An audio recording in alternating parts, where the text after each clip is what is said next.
હું જે રીતે જોઈ રહી છું કે આપણા સમાજના યંગસ્ટર્સ અત્યારે જે એજ્યુકેટેડ લોકો છે એ પણ ગૌ સેવામાં જોડાઈ રહ્યા છે, ગૌવર્તી બની રહ્યા છે, એ જોઈને ખૂબ જ આનંદની લાગણી થાય. કારણ કે એજ્યુકેટેડ લોકો, સારા ભણેલા ગણેલા લોકો, એ બધા જ્યારે આવા સારા કાર્યમાં જોડાય ત્યારે સમાજ ક્યાંક ને ક્યાંક પ્રગતિના પંથે છે એવું આપણે સૌ નક્કી કરી શકીએ. એટલે આ જોઈને ખૂબ જ આનંદની લાગણી થઈ રહી છે. આપણે સૌ આપણાથી બને, કોઈ કહેવાય કે કોઈ ધનથી સેવા કરે, કોઈ મનથી કરે, કોઈ તનથી કરે.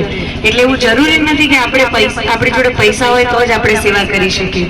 જેને સેવામાં જોડાવું જોઈએ એક કોઈક ને કોઈક રીતે તમારું કહેવાય ને કે તમારાથી જે પણ રીતે બની શકે, જેને સેવા કરવી છે તો કાર્યક્રમમાં આવીને કચરો ઉઠાવીને પોતાની કહેવાય ને કે યોગદાન આપી જ શકે છે. એવું જરૂરી નથી કે અહીંયા આવીને તમે પૈસા આપશો તો જ તમારું ક્યાંક પુણ્યમાં નામ લખાશે. એટલે આપણે સૌ આપણી બનતી યથાશક્તિ આ એક, અને કળિયુગમાં એવું છે કે એક નામ જપ અને એક દાન, આ બે વસ્તુનું ખૂબ જ મહત્વ છે. એટલે અને 33 કરોડ દેવતાઓનો વાસ. આમ તો 15મી તારીખે આનો બહુ મોટો ભવ્ય કાર્યક્રમ છે. બહુ મહાન સંતો અને સામાજિક અને રાજકીય આગેવાનો વધારવાના છે. આપણા ગુજરાતનું ગૌરવ, જેમનું આપણા ભારત અને વિદેશોમાં પણ નામ છે, એવા ગુજરાતના કોકિલ કંઠી કહેવાય છે એવા આપણા કિંજલબેન દવે એ દિવસે કાર્યક્રમમાં વધારી શકવાના નહોતા, પરંતુ હંમેશા એમના પિતાશ્રી લલિતભાઈ અને કિંજલબેન ગૌ સેવા માટે ગમે ત્યાં કાર્યક્રમ હોય તો એ કાર્યક્રમમાં ગૌ માતા માટે જે કંઈ કરવું પડે તન મન ધન થી સેવા કરે છે. એવા કિંજલબેનની આપણી ગૌ હોસ્પિટલ માટે પણ ખૂબ જ લાગણી છે, અને એ કાર્યક્રમમાં તેઓ આવી શકવાના હતા. એટલે આજે અમને અહીં આપણી ગૌ હોસ્પિટલને નિર્માણ માટે શુભેચ્છાઓ પાઠવવા અને આપણી સુંદર ગૌ હોસ્પિટલ તૈયાર થાય અને આખા ગુજરાતમાં આ ગૌ હોસ્પિટલ મોડલ બને એ માટે તેઓ શુભેચ્છાઓ પાઠવવા આપણી વચ્ચે ઉપસ્થિત છે.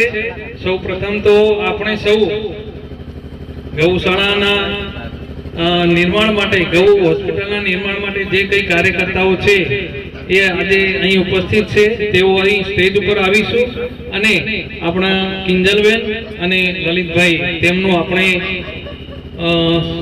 જે મોમેન્ટો છે, ગૌ માતાના ચિહ્ન છે. ગુજરાતના નામાંકિત કલાકાર કિંજલ દવેએ શિહોરી ખાતે નવીન બનતી વાદળી ગૌશાળાની મુલાકાતે.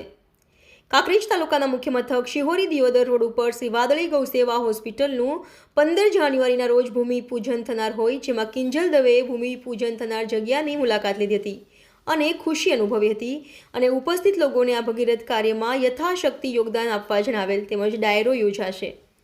અહેવાલ Jayantibhai Thakkar, DT news live 24, Shihori, Kankrej. જય માતાજી, જય ગૌ માતા મિત્રો. હું કિંજલ દવે આજે એક સરસ જગ્યાએ એક સ્થાન પર ઊભી છું. અહીંયા અમારા શિહોરી એટલે કે આમ તો મારા મામાનું ગામ કહેવાય. અહીંયા વર્ષોથી એક ગૌ હોસ્પિટલ ચાલતી હતી અને અત્યારે એ કહેવાય ને કે એક નાનો છોડ જેમ વૃક્ષ સ્વરૂપે ઊભો થાય એવી રીતે આ એક નાનકડી સંસ્થા આજે મોટું સ્વરૂપ લેવા જઈ રહી છે. શ્રી વાદળી ગૌશાળા, અહીંયા ગૌશાળા અને ગૌ હોસ્પિટલ બનવા જઈ રહી છે. ત્યારે 15મી તારીખે 15મી જાન્યુઆરીએ આનું ખાતમુહૂર્ત છે.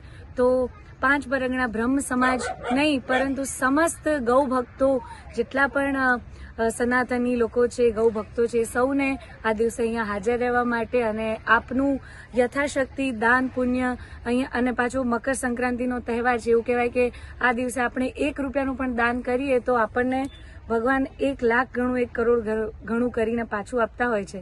તો આપનાથી બનતું દાન પુણ્ય આ ગૌશાળામાં, ગૌ હોસ્પિટલ નિમિત્તે આપ સૌ લખાવો અને 15મી તારીખે આપ સૌ હાજર રહો એવી મારા તરફથી આપ સૌને વિનંતી અને ભાવભર્યું આમંત્રણ છે. જય માતા.